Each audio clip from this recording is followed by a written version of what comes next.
Lu ngerasa nggak sih kalau misalkan ini tuh sekarang patch class laner banget, kayak contohnya Guan Yu di buff, lu masuk ke dalam bus sekarang lu lebih hemat energi pertama. Makan rumput, bro. Yang kedua, iya. Jadi lu nge-trap nggak perlu nahan analog lagi lah hitungannya ya kan.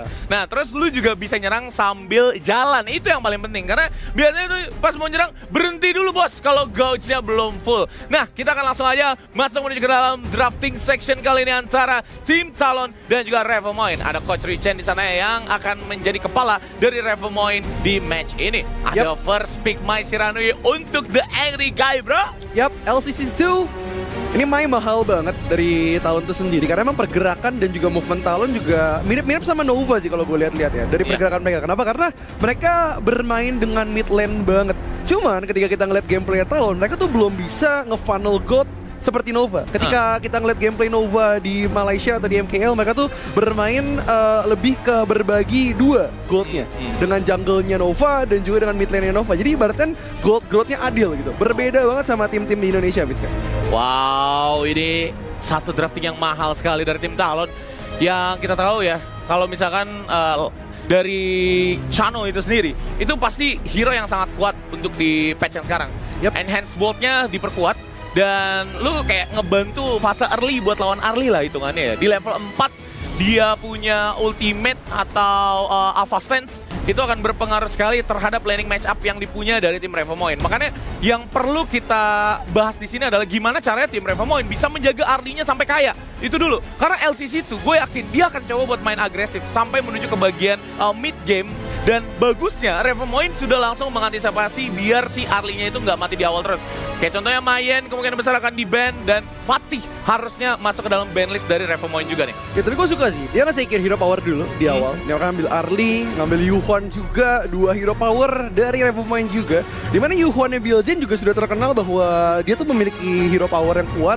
Dan gameplaynya juga agresif dia ketika dia memakai Yuhwan. Dan fun fact juga buat kalian di rumah juga, dimana Yuhwan tuh sekarang bener-bener bisa bersaing dengan romer-romer seperti Lianpo, seperti Changfei. Kenapa? Karena area dari Tragic Beauty-nya gede banget.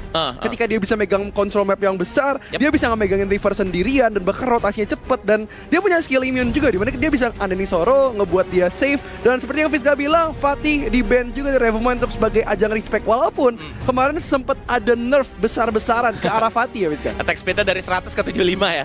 Tapi itu berasa banget sih. Tapi itu berasa banget karena ketika lu buka Secretary Blessing, lu bisa ngeluarin mungkin dalam 1 detik itu bisa 3 sampai 4 hit. Sekarang itu nggak sebanyak itulah teman-teman. Dan lu mungkin kayak dipaksa untuk bikin Doomsday atau bahkan ya di KWC itu kita ngeliat class laner Jawa kita itu adalah Tupes, itu pakai Spark Forge juga. Itu buat nambah dia punya Cannon Glass di mid game ke atas. Karena biasanya di item pertama itu tetap masih Axe of Torment dan juga 1 Frostcar Embrace. Nah, kalau misalkan dilihat dengan adanya Sunce yang sudah berada di tangan dari tim Revomoin, ini backlanernya pasti nggak bakalan aman. Dan ditambah, Sunce ini bakal enak buat nabrak Mai Shiranui atau bahkan Chano juga. Cuman yang jadi PR-nya dari si Sunce ini adalah dia pakai flash atau pakai stun. Kalau misalkan dia pakai flash, itu pasti mudah buat nangkep backlaner dari tim Talon. Tapi kalau misalkan dia pakai stun, itu lama banget, berat banget. Lu bisa masuk nggak bisa keluar. Ya, lebih harus flash sih sekarang. Karena dari segi mobility skill juga, Sunce ini menjadi glass cannon juga. Jadi kalau ketika dia terlalu overextend, terlalu overheat juga gameplaynya, dia nggak bisa keluar.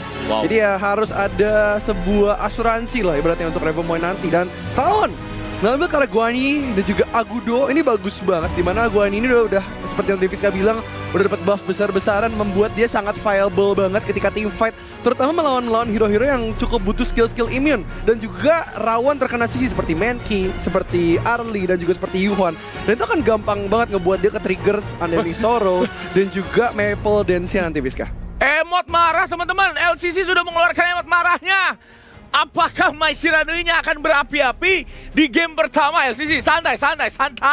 Ada Daidia juga, ini adalah hero signature yang dipunya sama si Bilzen pula ya kan Rookie. Karena kita tahu ya, dari segi gameplay, Daidia itu enak banget buat jagain Arli dan dia bisa ngejar Arli juga dengan hurtling-nya. Jadi Arli no worries buat ngepok-ngepok orang. Kalau misalkan kata Coach Mui bilang, jangan takut untuk ngepok kalau pakai Arli di level 2 atau 3 awal. Karena lu bisa gunain Maple Dance langsung level 2 atau di level 3 bro nantinya bro. Iya. Tapi ini agak rawan ya ketika dia nge-make Daidia di sini. Ini ngebuat frontline di Revomoin juga cuma bisa ngandelin Mankey-nya dari Sasaki doang. Dan tadi kita juga sempat mention di mana Sasaki ketika dia ditaruh di posisi jungler utility atau jungler tank, itu akan ngebuat dia sedikit stuck. Dimana dia tuh nggak bisa seagresif pada umumnya atau pada biasanya, dan dia sedikit nanggung ketika dia mau nge-tank teman-temannya jarang backup dan sedikit telat. Jadi untuk Revomind sekarang winning condition adalah mereka harus pegang mapping, mereka harus control mapnya, dapetin early game leadnya, dan bahkan nge-pressure Talon dari early to mid game. Ketika dia udah nge-pressure Talon, ngenangkep mainnya, ngenangkep LC2, itu akan membuat pergerakan Talon lebih sulit lagi untuk nge-trap player-player dari Revomind. Dan ketika mereka udah dapet choke point-nya, mereka bisa ngedapetin kemenangan di mid game dengan mudah. Itu dia, teman-teman. Kita akan melihat game yang pertama. Apakah banyak omong kita ini membuktikan hasil? Itu dulu. Karena kan kita dari tadi udah berteori banyak banget nih bro. Dari case-nya Revomoin mau menangnya kayak gimana. Dari case-nya Talon ini bagusnya kayak gimana. Tapi memang sih dengan lu bawa Chano dan juga Agudo, ini mereka bisa ngamanin early game secara cepat. Ditambah mereka bawa hero berani masuk juga di sana. Kayak contohnya Guan Yu dan juga si Mai Shiranui. Jadi backliner yang dipunya dari tim Revomoin ini perlu berhati-hati menurut gua. Yap, betul. Ini bakal jadi match pertama debut dari Revomoin, tim komunitas juara 2 Open Series Split 4. Inilah waktu di mana mereka akan membuktikan bahwa mereka berhak berada di dalam IKL Fall Season 2025. Wow, ini menjadi satu gameplay yang menarik karena Revomoin adalah sang penantang di IKL Fall 2025. Dilihat dari hero yang dipunya, mereka punya plus minusnya lah ibaratnya ya. Kalau misalkan mau main long term team fight, Revomoin di sini juga nggak kalah hebat. Kenapa? Karena dia punya 2 healer, dia punya Hurtling, dia punya Anenic Sorrow juga. Itu bikin main key-nya kuat di dalam team fight. Dan Sun Ce juga hitungannya adalah hero yang itu burst damage-nya besar banget. Lu buka set sail, Wave Render langsung triple Typhoon, itu bisa langsung ngilangin si Chano-nya. Tapi apakah itu bisa gampang di-deliver dari tim Revomoin ke tim Talon? Kita langsung lihat aja di game yang pertama. Ini dia game antara tim Talon dengan Revomoin. So, kita akan langsung saja mulai dari POV antar kedua jungler kali ini, Ruki. Kita akan masuk ke dalam game pertama kita di match pertama kita hari ini. Elmanuk Merah Talon melawan sang pendatang baru Revomoin. Apakah mereka bisa mematahkan sayap Talon di game pertama ini? Wow, cosplay jadi Nova kah Revomoin? Kelar mereka di mid lane, naik ke clash lane.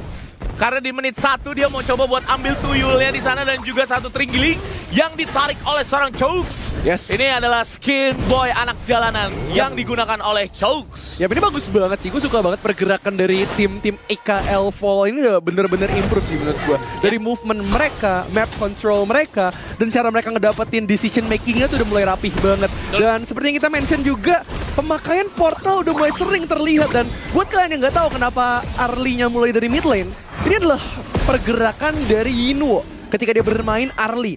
Dia mulai dari mid lane dulu, ngambil satu wave dari mid lane, bergerak ke arah clash lane untuk ngedapetin wave di clash lane juga. Dan akhirnya memakai teleport dia untuk berakhir di wave terakhir dia, yaitu di farm lane. Dan itu bisa nge-accumulate sampai 700 gold atau kurang lebih 4 kill point, Fiska. Gelo!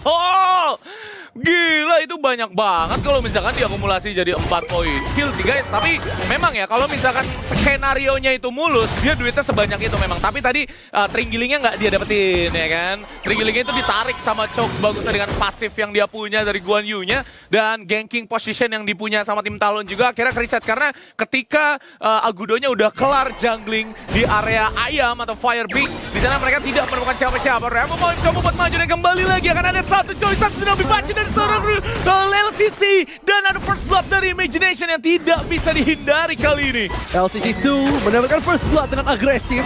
Dan ternyata semua bentuk dan juga ekspresi amarahnya bukanlah bercanda, tapi serius. Dimana early game-nya kuat banget, map control terlihat. Dan yang gue suka sekarang Senna, dia mainnya udah fast rotation banget, backupnya cepat, inisiasinya bagus. Dan ini yang gue expect dari Talon di hari pertama. Dan di day kedua, dia udah nge-deliver dengan baik. Yap. Dan kita lihat juga sebenarnya dari segi kondisi keuangan ya, di angka 7.800 ini udah say something sekali untuk tim Talon dengan ada first blood di angka 250. Dan itu sempat ditelan juga sama 2 orang langsung. Dan menurut gua ini jadi satu brighter future sih. Hati-hati, little step. Sudah coba dibuka. Namun pergerakan yang dipunya sama Sun Ce kemungkinan besar akan lebih berani. Karena dia udah mulai untuk masuk ke pekarangan river dari mid lane-nya Revomoin. Dan ya ampun, ada Maple Dance dan juga langsung ditubruk dan George Mobilization. Tidak bisa selamat di 40 second time. Imagination harus tumbang. Coba buat kabur, namun nampaknya ada Dream From di balik itu. Ada Flash dan juga full tempo yang mana 3 player sekaligus. Dan ada Dick Zoro langsung menghilangkan seorang Senna. Beruangnya akan langsung pulang kembali menuju ke bagian aku. Tapi hati-hati dengan hatiku. Datang dari belakang dan Luo Chen berhasil berbuat Sasaki dan begitu juga Serdam akan menjadi bayarannya. Tapi trading antar kedua tim sangat amat kuat. Dan nampaknya Heroic Charge yang dipunya tidak mengenai secara instan. Dan akhirnya trade masih tetap dimenangkan sama tim Talon kali ini, bro. 3 tukar 2 pertukaran yang super duper baik sekali dari Revomoin. Juga cara mereka mengcounter team fight-nya bagus banget. Karena sekarang juga kita ngeliat Acha, backupnya bagus. Dan Sasaki, dia udah gak takut-takut lagi mainnya. Dia bisa handle frontline, dia bisa ngejaga frontline. Cuman yang gak di-expect dari Revomoin tadi, mungkin itu adalah ketika Suex-nya join the fight. Ketika Cuk join the fight, itu udah bener-bener kacau banget. Rotasi dan juga positioning dari Revomoin semuanya dihancurkan. Dan itu yang ngebuat Revomoin tadi sedikit tertinggal. Cuman sekarang kembali lagi map control diambil oleh Revomoin. Imagination sih offset sih dia 2 kali sih hitungannya ya. Dan sekarang udah punya rage juga dan akhirnya Sasaki di sana masih bisa mengalahkan Siren namun didorong negara Reason Cavalry dan nampaknya diculik Sasaki sudah dibaca mengenai 2 player sekaligus. Crow Control yang langsung mengenai 4 player. Ini membuat tim Talon jauh lebih pede lagi untuk melanjutkan push-nya mereka karena ini udah menit 4:30. Mereka hilang protection tower, masih dilawan pula dan ini udah nggak ada minion, harusnya mereka cabut dulu sih dan mengambil beberapa resource yang dipunya sama tim Revomoin. Yap, dan ini sekarang pergerakan yang bisa dibilang juga mirip sama KPL ya, dimana sekarang juga mereka nge-counter pengambilan Tyrant dengan mengambil Crimson Golem. Ini menambah objective point dan juga gold gain yang dimiliki oleh Serdam dan juga LCC2. Dan ini bagus, ketika kalian kehilangan Tyrant, ketika kalian kehilangan neutral objective, kalian nggak perlu terlalu fokus untuk ngedapetin kill, ngedapetin poin-poin mahal dari tim-tim lain. Tapi lihat entah dari mana keluar dari seorang Jux, menabrak mundur Imagination dan memukul mundur Revomoin yang tadinya ingin mengincar tower tier 3 dari Talon. Wow, agresivitas yang dipunya dari tim Talon ini sudah terlalu menggila, bro. Ini mereka belum berlima di dalam satu lane loh. Ini mereka masih 3 orang nge-push mid, masih 2 orang yang di bawah. Tapi mereka udah bisa dapetin 2 outer tower secara sekaligus dan pertukaran lane terjadi. Luo Chen akan masuk ke bagian clash lane kali ini.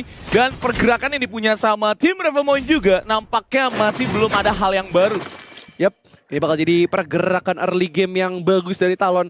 Dan gue suka ya Talon sekarang, dimana dia udah dapetin banyak banget ilmu dari match up dia kemarin ketika bertemu dengan Bigetron by Vitality. Dan pergerakan mereka tuh udah mateng banget. Small mistakes yang kemarin kita lihat ketika mereka melawan Bigetron by Vitality terlihat bahwa udah mulai di patch up juga. Sekarang LCC2 menjadi unjuk tombak dari Talon Esports. Mencoba untuk mengebrak mundur bahkan tower outer dari Talon langsung dihancurkan dengan cepat. Talon semakin lama semakin cepat mengambil small objectives dari Revomoin. Wow, kacau sen demi kacau sen dilemparkan. Detikan mereka punya 1 Red Golem atau bahkan Crimson Golem itu udah berhasil diamankan kembali untuk yang kedua kalinya. Revomoin tidak boleh main terlalu gegabah. Mereka harus hugging tower dulu sih. Mereka dipaksa untuk hugging tower kalau misalkan team fight karena apa ya, jauh banget sekarang dari segi pergerakan. Makro mereka jalan banget dari tim Talon. Sementara itu trade towernya juga Revomoin baru dapetin 1 tower aja di bagian bawah tadi, bro. Yap, ini pergerakan yang benar-benar matang banget. Dan sekarang seperti yang kita mention juga bahwa ada skin baru yaitu Suncha Manga crossover yang dipakai juga oleh L dari Revomoin ini. Kalian bisa lihat efeknya sebagus itu, set sailnya keren banget bentuknya naga. Jadi langsung aja dapetin karena ini udah mulai tersedia dari 22 Agustus. Jadi dapetin sekarang karena murah banget. Dan lihat langsung di charge ke depan, bahkan L tertabrak dan tidak bisa bergerak lagi, tapi Flash menyelamatkan dirinya. Zux masih ingin mendobrak dengan engine yang begitu besar dan begitu sakit, tapi tampaknya Revomoin memilih untuk disengage. Gila, itu buang resource-nya banyak banget dari si L. Dia buang flash, dia buka set sail. Dan kita tahu ya untuk di early game ini set sail cooldown-nya bisa jadi 35-30 detik, bro. Itu lama banget, berarti mereka ketika mau set up menuju ke bagian Overlord, ini bakalan di let go. Dan LCC itu 1v3 situation, buka sendiri di sana dan harus coba buat pulang menuju ke kawan-kawan yang lain. begitu agresif gameplay from LCC2. The Mad Guy LC2 mendirikan engage yang bagus banget. Dan sekarang Senna masih punya Unreal Outburst menjaga lini depan. Bahkan George Mobilization belum dikeluarkan. Pergerakan masih pasif. Revomoin mereka tadinya ingin menggigit kembali offense yang diberikan oleh Talon dan juga Talon. Mereka ingin perang sebesar-besarnya karena mereka tahu winning condition dari Talon sekarang adalah team fight, dan juga team fight. Ketika mereka bisa nge-take down Imagination, mengambil nyawa Sasaki, ini akan menjadi team fight yang besar banget. Dan sekarang Tyrant terbuka lebar banget untuk Serdam. Perfect Tyrant solo by Serdam. Wow, lu lihat di sana. Mereka mendapatkan Overlord pula. Ini menjadi satu hal yang sulit untuk di-defend oleh tim Revomoin karena ada 2 objektif yang tadinya harusnya di-trade itu udah berhasil diamanin sama tim Revomoin. Revomoin akan coba buat di-dive lagi dengan Green Dragon Soaring Aura. Coba buat balik kembali. Tim Talon saat ini mereka akan mengamankan mid lane tower tier 2 dan mid outburst juga. Dan di area belakang Lisan sendirian dari Israel dan akhirnya hilang. 4 lawan 5 akan menjadi akhir untuk tim Revomoin. Udah ada catapult wave yang akan langsung masuk menuju ke bagian high ground mid lane-nya tim Revomoin. Namun mereka masih bisa melakukan defense terhadap tower mereka sendiri. Yap, the last base defense dari Revomoin. Mereka harus terteling lagi sekarang. Dan seperti yang kita udah mention di awal, Sasaki dia tidak bisa bergerak banyak ya karena early game-nya dipegang oleh Talon.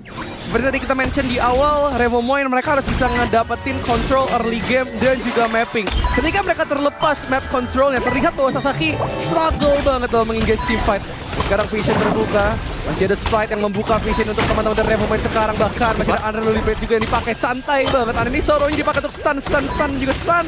Belum ada engagement kembali. Talon dan juga Revomoin masih disengage. Ini masih bingung mereka untuk main front to back, juga nggak bisa terlalu maksa karena memang ketertinggalan uangnya ini udah lumayan berasa sekali, udah bukan lumayan lagi. Beda masuk menuju ke angka 5 ribuan something. Ini membuat Revomoin main harus starting selalu berlima dan Sunce melakukan split pushing layaknya Lee Sin dan aka Akong Fuzi. Yes. Mendapatkan tier 2 tower. Namun sayangnya ada Chokes di sana yang akan langsung menutup jalan. Namun dia langsung membuka set sail untuk keluar dari cengkraman tim Talon. Yap, kali Tyrant terbuka lebar untuk teman-teman dari Talon Esports. Gak ada contest. Chooks dan juga Senna melakukan zoning out yang bagus banget. Dan sekarang trade objektif sudah mulai terjadi. Jadi kedua tim gak ada yang mengalami kekurangan dan juga kerugian sekarang karena pertukaran masih terjadi. Cuman L ditumbangkan begitu dia Razor Calvardi ke arah seorang Sasaki, terdorong-dorong dan dia tidak bisa keluar dari dorongan Sakuda. Chooks mengambil satu buah momentum leader dari Revomoin dan sekarang tersisa 3 orang saja. Base terbuka lebar, Crystal akan menjadi sebuah objektif yang mahal. Unreal Outburst di depan, bahkan ada Tragic Beauty dipakai untuk berikan stun yang bagus banget dari seorang Talon. Tapi tampaknya mereka tidak bisa mendorong mundur dan Talon mengambil game pertama. Wow, tim Talon, agresivitas mereka membawa hasil maksimal untuk di game yang pertama kali ini.